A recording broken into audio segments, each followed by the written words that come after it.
Toskāna ir mājvieta daudziem izciliem renesanses gleznotājiem. Tuscany is home to many great Renaissance painters.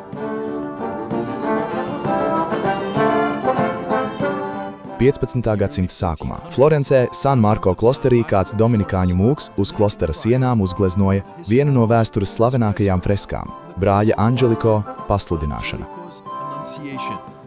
Domāju, ka viņš savā aicinājumā jūta papildu aicinājumu. Viņam bija neparasta, dabiska gleznošanas spēja, un kad viņš tika aicināts uz reliģisko dzīvi, viņa priekšnieki saprata, ka viņa spējas var tikt izmantotas kalpošanā evaņģēlijam. Īpašais veids, kādā brālis Angeliko sludināja, bija caur viņa gleznām.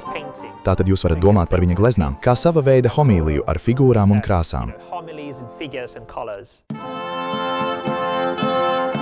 Šis Toskānas gleznotājs radīja vairākus pasludināšanas attēlojumus, tostarp slaveno, kas tagad apskatāms, Prado muzejā Madridē.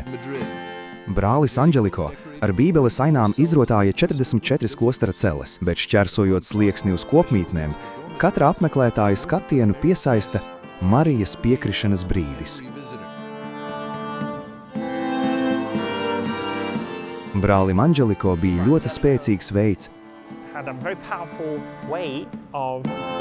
kā aprakstīt Marijas lomu pestīšanas darbā, kas veidots viduslaiku Florencē pēc Cosimo de Medici pasūtījuma ar smalkiem simboliem. Piemēram, redzams, ka dārzs priekšplānā ir ļoti krāsains un sakārtots, bet aiz žoga brālis Angeliko attēlojas mežu, kas ir ļoti biezs un nekārtīgs. Tātad pastāv sava veida nošķīrums starp žēlastības pasauli vienotībā ar Dievu un, protams, to attēlo Dievmāte un grēcīgo pasauli, kas atrodas aiz šī dārza.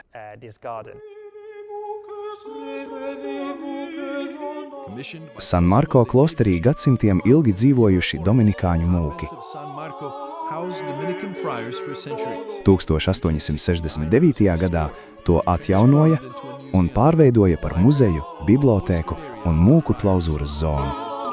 Florences vadītājs Cosimo il Vecchio vēlējās uzbūvēt jaunu klosteri un izveidot jaunu mūku kopienu. Viņš vēlējās, lai to dekorētu vislabākie mākslinieki. Šeit klosterī ir attēlotas divu veida ainas. Vienas ir no jaunās derības, bet otras ir īpaša sērija par krustā sišanu. Abām ir divi atšķirīgi mērķi. Tātad krustā sišanās ainas attēlotas īpaši noviciem, kad novics, proti mūks, kurš tikko sācis reliģisko dzīvi, iegāja šajās telpās, kurās pavadīja lielāko daļu dienas. Viņam bija jāmeditē par Kristus ciešanām. Brālis Angeliko 1477. gadā ieradās Romā, lai savu darbu veltītu pāvestam Nikolajam V. Nikolīnas kapelā, dzīvojot Santa Maria sopra Minerva klosterī.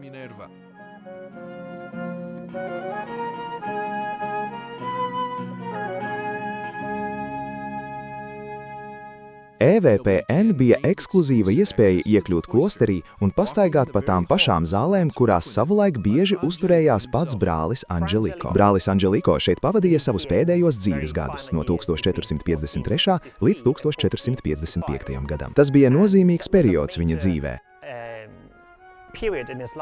jo viņam tika pasūtītas vairākas gleznas, tostarp šī klostera freskas. Ne tās, kuras apbrīnojam šodien, bet to vecākā versija. Viņš šeit pavadīja arī savas pēdējās dienas un tika apglabāts šeit, Santa Maria sopra Minerva.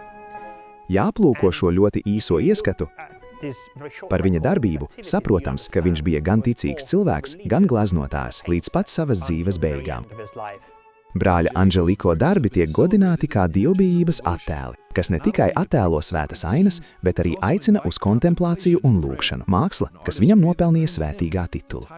1982. gada 3. oktobrī. Pāvests Jānis Pāvils II apstiprināja viņa godināšanu, un 1984. gada 18. februārī viņš tika pasludināts par vispārējo mākslinieku patronu.